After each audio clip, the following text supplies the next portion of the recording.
Zamonaviy axborot texnologiyalari va uning kreativ iqtisodiyotga ta'siri nimalardan iborat? Buni quyidagi misollar bilan ko'rib chiqishga harakat qilamiz. Aytdikki, zamonaviy texnologiyalar va ma'qul topilgan seleksiya inson kapitalini rivojlanishiga turtki beradi va hozir iqtisodiyotning eng asosiy g'oyaviy qismi inson kapitaliga bog'liqligini e'tirof etishimiz mumkin bo'ladi. Axborot texnologiyalari sohasidagi juda katta 4 ta to'lqin zamonaviy axborot texnologiyalarining kreativ iqtisodiyotga asos solishiga sabab bo'lganligini ko'rishimiz mumkin. Birinchi to'lqin kompyuter sanoatining tashkil etilishi hisoblanadi. Ya'ni IBM, Pentium yoki HP, keyinchalik Apple kompaniyasining va bir qator kompyuter sanoatidagi industriyaning yo'lga qo'yilishi axborot sohasidagi juda katta masalalarni hal qilishga muvaffaq bo'lganligini ko'rishimiz mumkin. Ikkinchi to'lqin mobillashuv hisoblanadi, ya'ni gadjetlar. Juda katta axborotlarning bir mobil qurilma ostida jamlanishi, o'sha Nokia'dan tortib iPhonegacha, ya'ni Apple kompaniyasining gadjetlari paydo bo'lgungacha bo'lgan faoliyat mobillashuvning asosiy tizimini belgilab beradi. Uchinchi to'lqin esa dasturlar hisoblanadi. Ya'ni kompyuter sanoati rivojlangani unga xizmat qiluvchi dasturlar industriyasini katta rivojlanishiga turtki bo'lganligini ko'rishimiz mumkin. Microsoftning Office dasturlari yoki gadjetlar uchun smartfondan to Android yoki iOS qurilmalarigacha, platformalarigacha paydo bo'lishi, mobil ilovalarning rivojlanib borishi mana shu dasturlash to'lqinini katta rivojlantirishga olib kelganligini ko'rishimiz mumkin bo'ladi va 4-to'lqin mazkur texnologiyalar va dasturlar ta'minotini uyg'unlashuvida internet xizmatining jadallashuvi va dunyoning bir internet tarmog'iga olinishi va bir-birini kuzatish imkoniyatlari ijtimoiy tarmoqlarning faollashuvi sabab bo'lganligini ko'rishimiz mumkin. Agar bu sohada 5-to'lqin bo'lsa, albatta Starlink, Meta va shunga o'xshagan loyihalarning muvaffaqiyatli amalga oshirilishi bu sohadagi keyingi tub burilishlarni yasashiga xizmat qilishi voqealarning asosiy rivojini tashkil qiladi. Demak, zamonaviy axborot texnologiyalari to'lqinlari keyinchalik kreativ iqtisodiyotga asos bo'ldi. Zamonaviy texnologiyalar va inson kapitalining o'zaro birga harakat qilishi yoki boshqa til bilan aytganda uyg'unlashuvi kreativ iqtisodiyotni belgilab berdi. Ya'ni an'anaviy iqtisodiyotni biz tushunishimiz bo'yicha kompaniyalar, korporatsiyalarning ishlab chiqarish yoki xizmat ko'rsatishga uyg'unlashuvi bilan bog'liq jarayonni tashkil etgan bo'lsa, endi bularni aholiga namoyish qilish yoki tushuntirish tizimini rivojlantirish va boshqa unga xizmat qiluvchi omillarning, kreativ g'oyalarning paydo bo'lishi kreativ iqtisodiyotga sabab bo'lganligini ko'rishimiz mumkin bo'ladi. Kreativ iqtisodiyot ta'lim, madaniyat, san'at, sog'liqni saqlash, media, televideniya va boshqa sohalarning kreativ qismlarini o'z ichiga oladi.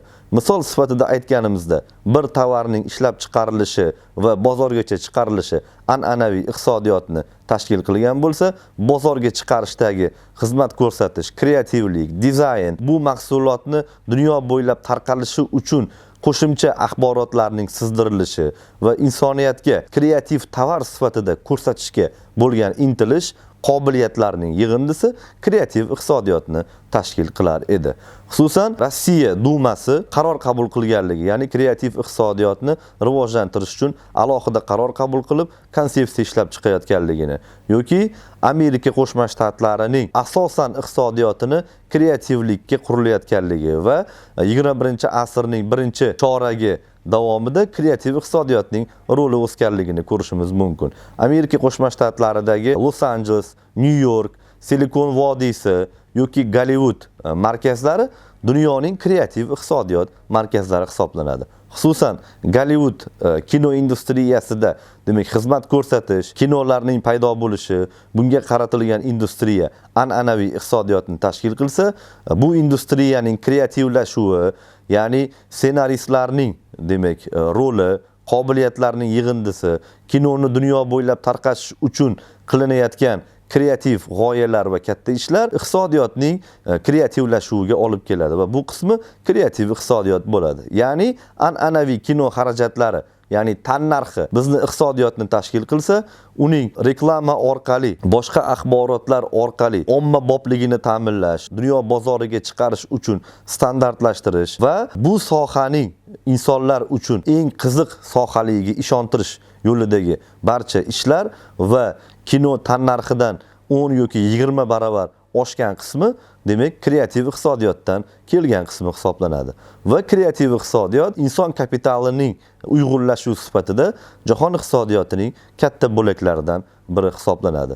So'nggi 21-asr bo'saqasida kreativ iqtisodiyot rivojlanib boradi va 2020-yilga kelib dunyo iqtisodiyotida kreativ iqtisodiyotning o'rni 2.3 trillion dollarga yetganligini ko'rishimiz mumkin va dunyo bo'ylab kreativ iqtisodiyot mahsuli bo'lgan detallarni eksporti 250 milliard dollardan oshganligini ko'rishimiz mumkin bo'ladi. Ya'ni g'oyakorlik, ssenaristlik va inson kapitalining to'liqroq namoyon bo'lishi kreativ iqtisodiyotning asosiy unsurlarini belgilab beruvchi hodisa yoki jarayon hisoblanishini ko'rishimiz mumkin bo'ladi. O'zbekistonda ham kreativ iqtisodiyot bilan asosan 18 yoshdan 30 yoshgacha bo'lgan insonlarning bandligini hisobga olganda, aholining 30 yoshgacha bo'lgan qismi 60% ni hisobga olsak, kreativ iqtisodiyot bo'yicha katta masalalarni yechish imkoniyati borligini va kelajakdagi asosiy industriyalardan biri bo'lishini ko'rishimiz mumkin bo'ladi.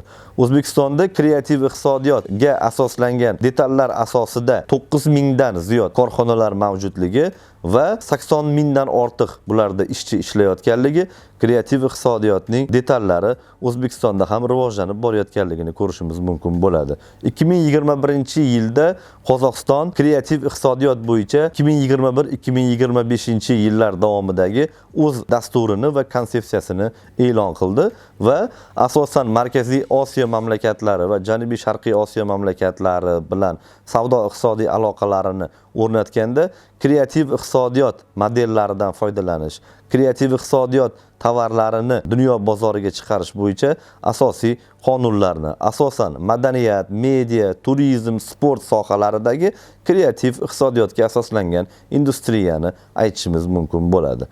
Xususan shu kecha kunduzda Parij Olimpiadasining bo'lib o'tayotganligi, unga nisbatan juda katta xarajatlarning amalga oshirilganligi, lekin bu xarajatlar turizm va boshqa eksport sohalari bilan mamlakatlarning o'zaro to'lovi bilan disbalansni yechilishi, ya'ni bu xarajatlarni qoplanishi kreativ iqtisodiyotga asos bo'layotganligini ko'rishimiz mumkin bo'ladi. Yoki futbol sohasidagi industriya, ya'ni futbolchilarning maoshi, stadionga ketadigan xarajatlar, qurilish, kiyinish anjomlari, to'pga, sport anjomlariga ketadigan xarajatlar an'anaviy iqtisodiyotning bir qismini tashkil qilgan bo'lsa, futbol ortidagi axborotlarning singdirilishi, ya'ni bu sohada 2,5 milliondan ortiq saytlar ochilganligi va har kuni futbol sohasidagi millionlab axborotlarni sizdirilishi va bu saytlardan insonlarning foydalanishi, turli media, sport va madaniy sohalardagi uyg'unlashuvlar futbol industriyasining bilvosita ta'sirchan bo'lgan bu sohasini kreativ iqtisodiyotga aylantirishga turtki berganligini ko'rishimiz mumkin bo'ladi. Yoki Janubiy Koreyada kreativ iqtisodiyot bo'yicha 90-yillardan keyin alohida qaror qabul qilinganligi, shu sohada Janubiy Koreya kino industriyasining Markaziy Osiyo va Janubiy Sharqiy Osiyo mamlakatlariga juda katta hajmda eksport qilinganligi va koreys madaniyatini dunyoga yoyishdagi katta muvaffaqiyatlarga erishilganligini ko'rishimiz mumkin bo'ladi. Demak, bir sohaning an'anaviy qismi unga ketadigan tannarx, maoshlar, qurilish xarajatlari, anjomlar, texnologiyalarga ketadigan xarajatlarning davomiyligini bildirsa, ularni iste'molchiga yetkazib berish, qanday ravishda ko'rsatishda axborotlarning sizdirilishi va tovar asosida tovarni yana ham dunyoga oydinlashtirish uchun axborot industriyasini shakllantirish kreativ iqtisodiyotning asosiy qonunlarini keltirib chiqarganligini ko'rishimiz mumkin bo'ladi va kreativ iqtisodiyot asosan inson kapitali omilidan kuch olishi, ya'ni har bir kreativ iqtisodiyotning unsurida insonning g'oyalari borligini ko'rishimiz mumkin bo'ladi. Kreativ iqtisodiyotning rivojlanishi axborotlarni yana ham shaffoflashishiga tovar haqidagi ma'lumotlarni ko'payishiga olib keladi va salbiy jihatlari ham mavjud. Albatta, axborot urushlarining kelib chiqishi, bir tovar bo'yicha axborotlarni nomutanosib singdirilishi va raqobatning axborot detallari, ya'ni axborot raqobatchiligida ma'lum bir muammolarni keltirib chiqaradi. Xususan, Coca-Cola kompaniyasi 30 yillardan beri, demak, axborot urushi ta'sirida rivojlanib kelayotgan kompaniyalardan biri hisoblanadi. Ya'ni ma'lum bir firqalar bu Coca-Cola'ning ichimligi haqidagi axborotlarni kreativ sizdirishga harakat qiladi va u Coca-Cola'ning formulasi topilmaganligi va dunyoda yagona ichimlik sifatida axborotni namoyon bo'lishi Coca-Colaga bo'lgan xarislikni keltirib chiqaradi. Keyingi axborot tizimida, demak, Coca-Colaga qarshi axborotlarni singdirilishi, uning tarkibidagi kimyoviy elementlarning, demak, inson tanasiga zarari haqida roliklarni yoki media axborotlarni sizdirilishi bu sohadagi kelishmovchiliklarni yoki nomutanosibliklarni keltirib chiqaradi. Va albatta bu yerda diniy hodisalar, insonning e'tiqodi, milliy an'analar ham axborotning sizdirilishi jarayonida o'sha tovarga yoki xizmatga bo'lgan simpatiyani, demak, o'zgartirishi mumkin bo'ladi. Shu maqsadda kreativ iqtisodiyot iqtisodiyotning oydinlashtirilgan mavhumligini tashkil qiladi degan xulosaga kelinadi. Ya'ni iqtisodiyot ma'lum bir darajada, demak, oydinlashtirilishi uchun u haqidagi axborotlar sizdirilishi kerak bo'ladi va u haqidagi axborotlar qanchalik shaffof bo'lsa, iqtisodiyotning kreativligi oshib boradi va albatta unga qarshi maydonda salbiy axborotlar ham paydo bo'ladi. Bu global tendensiyalarning asosiy qonuniyatlarini tashkil qiladi. Inson omilining rivojlanishidagi kreativ iqtisodiyotga o'tish ta'lim va ilm jarayonini rivojlanishi bilan bog'liq xususiyat hisoblanadi. Yapon mo'jizasining asosiy qonuniyatlaridan biri ham inson omili edi. Albatta, Yaponiyaning Hiroshima va Nagasakiga bomba tashlangandan keyin Ikkinchi jahon urushi tugashi arafasidagi holati juda yomon edi, lekin asosiy Yaponiyani rivojlantirgan albatta Amerika investitsiyasi, qurilishlar, savdo bo'yicha siyosat juda ko'p tilga olinadi, lekin Yapon mo'jizasining asosiy yadro maqsadi sifatida, demak, inson omilining rivojlanib borganligi, insonning aqli va kamolotini shakllantirishga bo'lgan intilish kuchliligi va Yapon vatanparvarligi yuqori baholanganligi yoki Amerika Qo'shma Shtatlarida ilmli va amaliy sohaga harisroq insonlarni to'g'ri seleksiya qilinganligini ham misol sifatida keltirishimiz mumkin bo'ladi. Shuningdek, Buyuk Britaniyada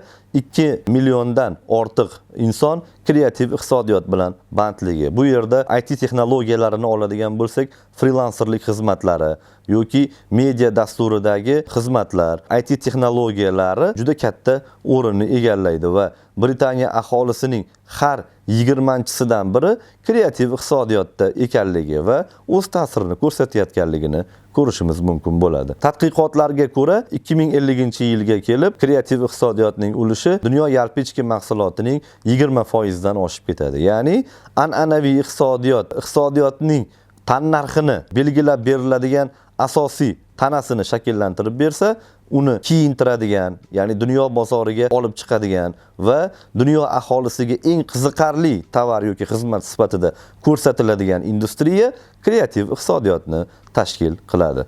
Shu sohada mamlakatlarning rivojlanishi, ularning eksport salohiyatini oshirishi yoki o'sha mamlakatning, o'sha millatning propagandasini butun dunyoga yoyilishi, bu esa o'sha millat sizdirayotgan axborotlarning ishonchliligini oshirishga, muvaffaq bo'lishga turtki beradi. Shuning uchun inson omili va kreativ iqtisodiyotni rivojlanishida rivojlangan mamlakatlar seleksiya siyosatini, ya'ni strategik markazlarni, inklyuziv universitetlarni tashkil qilishga harakat qilishadi. Rivojlanayotgan mamlakatlar esa asosan ta'limda bu narsani ko'rsatishga, xususan Janubiy Koreyaning rivojlanish, Singapurning rivojlanish tajribalarida ta'lim orqali kreativ iqtisodiyotni shakllantirish katta rolni o'ynaydi. Shu ma'noda misol sifatida universitetning tashkil qilinishi, qurilish jarayonlari, jihozlar, texnologiyalar, atributlar bilan ta'minlanishi, malakali kadrlarni shakllantirish va ularni maoshlarini belgilab berish, KPI tizimi, barchasi an'anaviy iqtisodiyotni keltirib chiqaradi. Lekin ta'limning yangi texnologiyalarini joriy qilish, universitet 2.0, 3.0 yoki 4.0 shaklida, o'sha Stanford universiteti yoki Silikon vodiysi shaklida, demak, ta'lim berish, ta'limni o'rganganlarini ikkinchi bosqichda ilmiy tadqiqotlar orqali tekshirish, uchinchi bosqichda o'sha mahsulotlarni dunyo bozoriga chiqara olish salohiyatini tashkil qilinishi kreativ iqtisodiyotning ajralmas qismlaridan biri hisoblanadi. E'tiboringiz uchun rahmat.